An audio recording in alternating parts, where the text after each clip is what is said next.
Hello guys, good morning. So, muna tayo sa Pampanga para umattend ng binyag. So, bago ako dumating sa binyag, nag-early ako para dumalaw doon sa kung saan ako lumaki, doon sa Sumascan Father Seminary, doon sa Kasamihan ni Boys. Yan yung mga bagong tao doon. Sila pa rin yung mga staff. Napakaganda dito guys. Yan, nakikita nyo sa mga pictures. Diyan ako lumaki.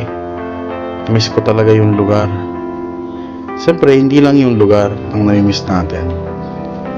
Nandyan yung mga tao, yung kultura, yung ambience ng lugar. It's so beautiful that you can really remember everything, yung mga good memories na nag-hone sa'yo for the present moment, and na nagpalakas din sa'yo, di ba? Sa akin, lalo na sa mga ibang tao, napakasaya kasi yan, ito na yung binyag guys. Like pang gusto sabihin pero focus tayo sa binyag. So yun nga, nagulat ako, ninong pala ako dito. So siyempre Catholic tayo, pinapahalagahan natin talaga ng seryoso yung pagiging isang ninong. So yan, ang daming pagkain. Appreciate ko talaga yung yan, ang taba na natin guys. Siyempre, nandiyan yung pare na meron manguna. Okay, i-post muna natin yung favorite kasi maraming sasabihin si pare yan.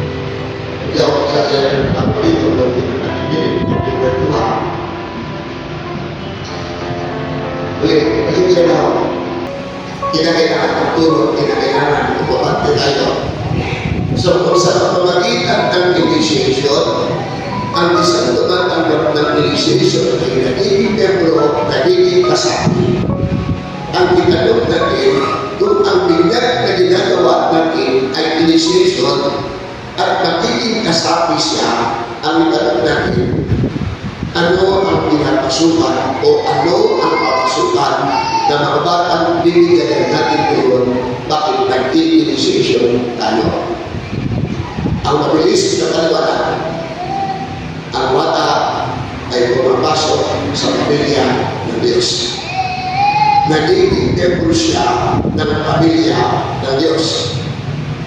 So kung ito sabi niya, magiging membro ng pamilya ng Diyos, magiging siya ng Diyos. Yun, anak. Yun ang dahilan bakit kayo nagpapabigyan.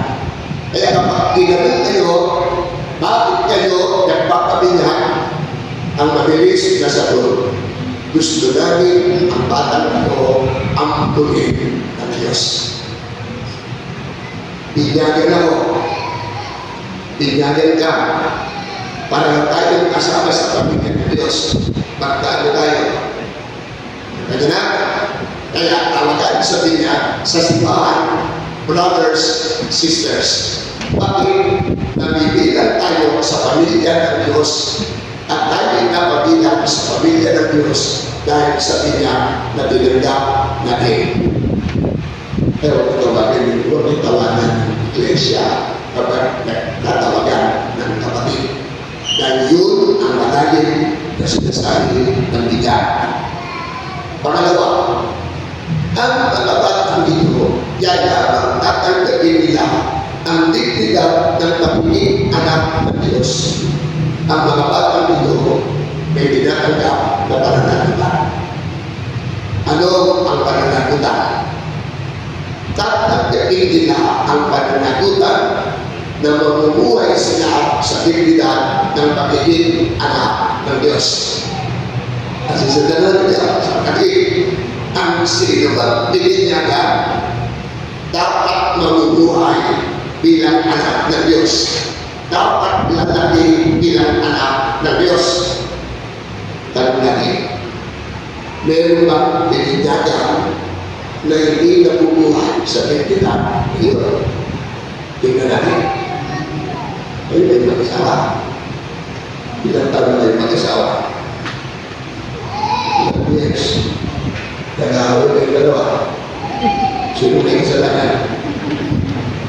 Siya. Kapag siya ay kasalanan, anak ng Diyos, di mo nakikipagpigulo na kanya ang pagiging sabihin ng aral. Para sa kanila, binigyan. Yan guys, tuloy natin ng voice over. So ito na nga, tapos na yung binyag. Yan, napakaganda ng venue. Ganda ng reception eh, diba? Tapos, nagmotor nga lang pala ako guys from Makati to Pampanga. And I was with my co-workers kasi co-worker ko yung nabinyagan. Ay, nagpabinyag pala. Nabinyagan tuloy. Tapos yan, nag-travel tayo puntang Subic. Alright, and it's a great experience working with them and, you know, doing outside of work. That really makes a difference. So, work balance.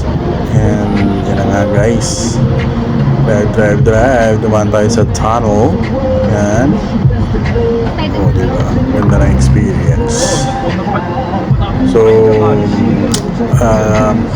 yung ano kasi dito, hindi yung kung saan kayo pumunta.